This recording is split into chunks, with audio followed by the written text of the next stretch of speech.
It's very easy to enable high contrast theme on Windows 10. Let's see how to do it. Right-click on Desktop. Click on Personalize. Click on Themes, presented left side of the window. Click on Theme Settings. Click on High Contrast Theme, and close the window.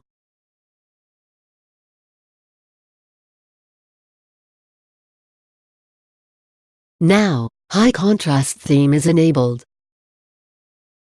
To check out more tech videos, click here.